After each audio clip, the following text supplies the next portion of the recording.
Welcome to the Psychology Club podcast, brought to you by Vicente Martinez High School. Hi, welcome to the Psychology Club podcast. Today, I'll be your host, Chris, and with us we have Graham from Being Well, California. Everybody else, let's introduce ourselves. I'm Alex. I'm Mackenzie. I'm Susanna. And I'm Graham Wiseman. Well, let's get us started off with our first question. So, Graham, how did the organization start off?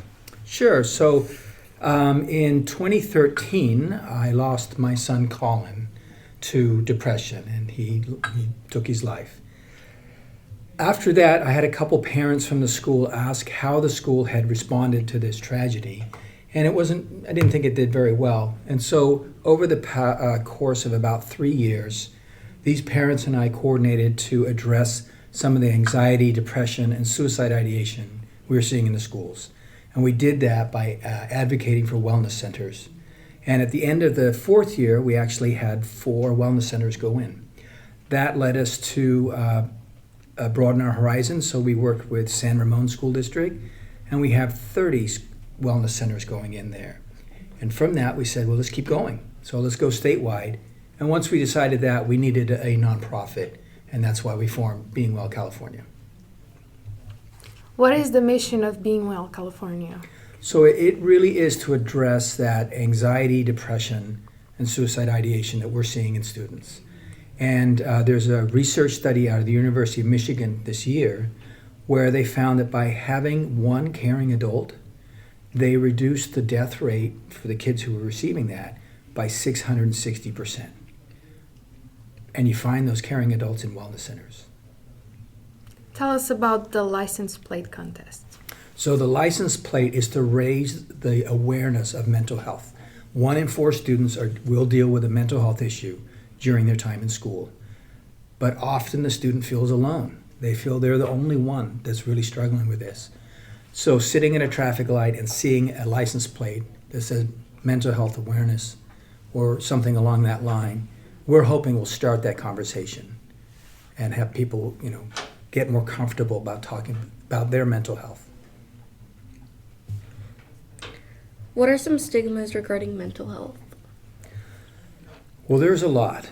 And, some of them are the feeling of it's only me. I'm the only one that's struggling. If I do share my struggle, that makes I'm weak, I'm shook, I'm just, not the strong person I want to be. And, another part of it is that friends don't want to rat out their friends. And I hear this a lot of if a friend shares that they are struggling with depression or anxiety, they won't share that with someone who can help them. And I think that's one of the stigmas, is that fear of getting help. What is your message for people with depression? That's a great question. And for young people, it's helping them understand that it gets better. Not necessarily you're going to get rid of depression, but you're going to get better at dealing with it. You're going to have better coping skills. And, history's full of people with pretty severe levels of depression that have gone on to do some really great things. So it isn't completely debilitating. It's just something to learn to work with. Work with your depression. Don't hate yourself because of it. So you mentioned that there were some great people through time who have struggled through depression and did some great things. Do you know any examples of people off the top of your head? You bet. A great example I use often is Winston Churchill. He called it the black dog. And when it would come to visit him, it would try and tear him down, as we were talking before we went on. But he learned to deal with it, wrestle it, and still went on to be one of the greatest leaders my country's ever had.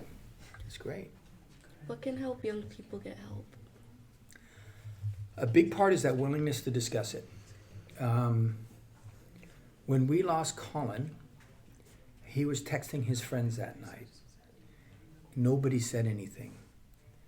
And I'm pretty sure if someone had said something to anyone, I'd have a different story to tell. And so sharing your pain, sharing your vulnerability, I think is the greatest way to help get better. Why is it so important to have mental health help at school? Well, for young people, that's where they spend most of their time, is at school. And school is a great resource for anxiety, for depression, for feeling alone, for social stigmas, and all that pressure really can focus at school. So having that help there, where you're struggling, really is a key element on learning to deal with this. I spoke to 100 parents, and I said, "What do you want for your child?" And it wasn't the answer I expected. It wasn't, to go to this school or have that job or make this much money.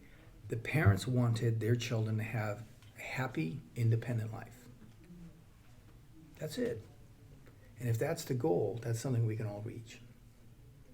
I feel like it's important to have mental health help at school because, kids nowadays, almost everyone is depressed and, nobody wants to come out about it and nobody wants to talk about it. But, when you feel like you're safe at school and you have someone to talk to, that could probably help you release some of the chains that are locked up on your back Very true.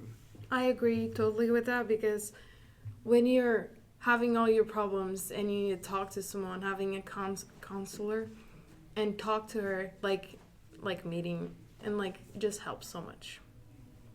Sometimes home just isn't home, and you have to come here and you have to talk it out.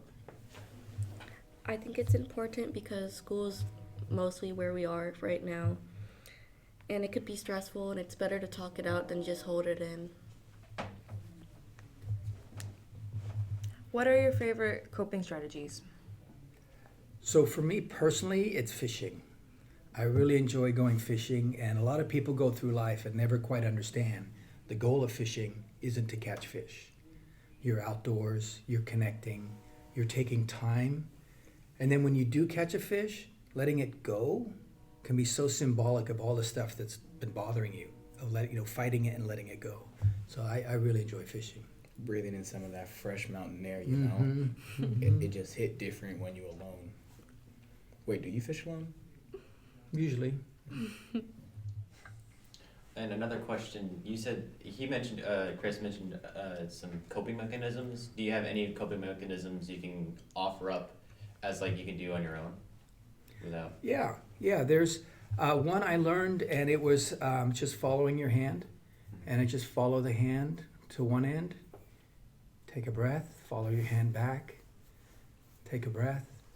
And it brings your mind to you. My hands are filled with sensory, and it's just about me feeling okay, Thank you. I feel. Oh, yikes. Well, I believe to wrap things up, I probably should say something like this. Life is better with you. Please reach out and talk to someone if you are struggling. We have a suicide hotline number on screen, and you can talk to your friends, teachers, counselors, or parents, or trusted adults as well. There is also the 211 that we have included right there, made completely of Legos. And then, if you don't know the suicide hotline number, it's 1-800-273-8255. If you're feeling depressed, that's what you might need. I'll see y'all later.